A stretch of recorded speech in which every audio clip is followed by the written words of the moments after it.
Saya berada di BSD untuk menyampaikan inspirasi dari kawasan ini.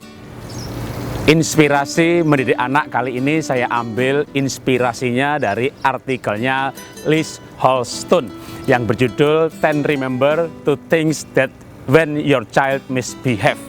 10 hal yang harus diingat apabila anak itu bertingkah atau nakal. Memang kadang kalau anak lagi nakal itu ini waduh, kita mau marah, mau ngamuk, mau menghukum. Tunggu dulu ya, karena perkataan itu tidak bisa ditarik kembali. Karena itu perlu menjadi bijaksana menangani anak-anak yang nakal supaya nggak tambah nakal ya. Yang kurang ajar nggak tambah kurang ajar. Nah, ini dia inspirasi menariknya. Liz menyarankan untuk belajar menguasai emosi. Caranya gimana? Ya, berpikir sebelum berkata-kata. Ambil nafas dalam-dalam, karena mengambil nafas itu mengalirkan oksigen lebih banyak ke otak. Mengambil nafas dalam-dalam, apalagi menyebut nama Tuhan, membuat kita tidak emosional. Seandainya harus marah, tapi tidak emosi dalam arti kebencian. Nah, hindari kata-kata yang mengerikan. Misalnya, kalau kamu nakal, kencing sembarangan, ya titiknya saya potong. Nah, nanti gimana kalau itu dipakai untuk mengancam adiknya atau tanpa mengancam, dia lakukan pada adiknya. Kalau kamu berantem terus di jalan, nanti mamah turunkan kamu di jalan gitu ya. Naik mobil, anak berantem di belakang. Orang tuanya marah, kalau kamu nakal saya turunkan di jalan ya. Kalau kamu nggak mau beresin mainan, mainannya papa buang. Lah, anak nanti malah buang aja gitu ya. Atau ya udah turunin aja, aku mau jalan-jalan, mau apa namanya? Volunteer, mau berkelana, turunkan aja. Lah, akhirnya orang tua kehilangan wibawa karena tidak melakukan apa yang diancamkan. Kalau mau dilakukan, ya kan nggak mungkin juga masa anak mau diturunin di jalan gitu ya, atau mainan atau TV mau dibuang. Karena itu hindarilah kata-kata emosional seperti itu dengan mengambil napas dalam-dalam, berpikir sebelum berbicara. Seandainya harus marah untuk mendidik, maka hindarilah ancaman kalimat-kalimat yang tidak masuk akal ya. Misalnya, kalau kamu berantem lagi, nggak boleh main selamanya.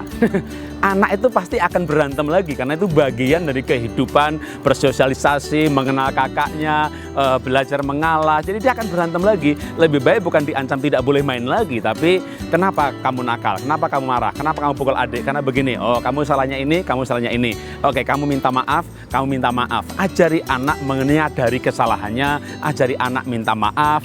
Dia pasti akan berantem lagi, namanya anak gitu ya. Lalu kalau nggak boleh main selamanya, wah mama kejam, mama jahat. Nah, anak punya persepsi yang salah bahwa orang tuanya jahat, kejam. Dan juga itu ancaman yang memang tidak masuk akal. Jadi kita memang emosi, tapi harus tetap menggunakan logika, berpikirlah sebelum Anda berbicara. Kalau anak-anak nakal, maka orang tua boleh saja marah, mendisiplin dalam rangka mendidiknya. Tapi hati-hati dengan perkataan karena hidup mati dikuasai lidah. Nah, yang tidak boleh adalah marah dengan kalimat yang negatif. Kamu tuh anak nakal, kamu anak bandel, kamu anak kurang ngajar, kamu anak durhaka. Wah, ini bukan mendidik, namanya sumpah serapah, ini kutuk gitu ya. Jadi kamu anak baik, nggak boleh nakal. Kamu anak baik, mesti sayang sama adik. Kamu tuh anak Tuhan, nggak boleh bertingkah seperti itu. Itu kan bukan diri kamu, itu pasti setan yang bisikin kamu. Kamu mesti menang terhadap setan, karena kamu baik, setan yang jahat. Nah, bukan mencari kambing hitam, tapi memang sebenarnya kenakalan, kejahatan bisa saja itu karena bisikan orang lain atau bisikan pihak lain, teman-temannya, kata-kata yang bergumul dalam hati. Nah, kita berikan gambar diri yang baik kepada anak. Kamu anak baik, kamu anak sopan, kamu anak mama. Ya, jadi dengan kalimat yang positif ini gambar diri anak dibangun dan dia justru bisa berubah dari nakal menjadi anak-anak yang baik. Kenapa anak bertingkah ya? Tingkah laku itu munculnya dari hati. Nah, mungkin dia sebenarnya kurang perhatian, maka berikan dia perhatian. Dia kurang kasih sayang. Nah, berikan dia kasih sayang, karena bagaimanapun juga tingkah laku itu muncul dari pikiran, dan pikiran itu meluap dari hati. Hati ini sumber kehidupan. Karena itu ketika anak bertingkah itu sebenarnya sinyal gitu ya. Nah, saya butuh perhatian, saya butuh kasih sayang.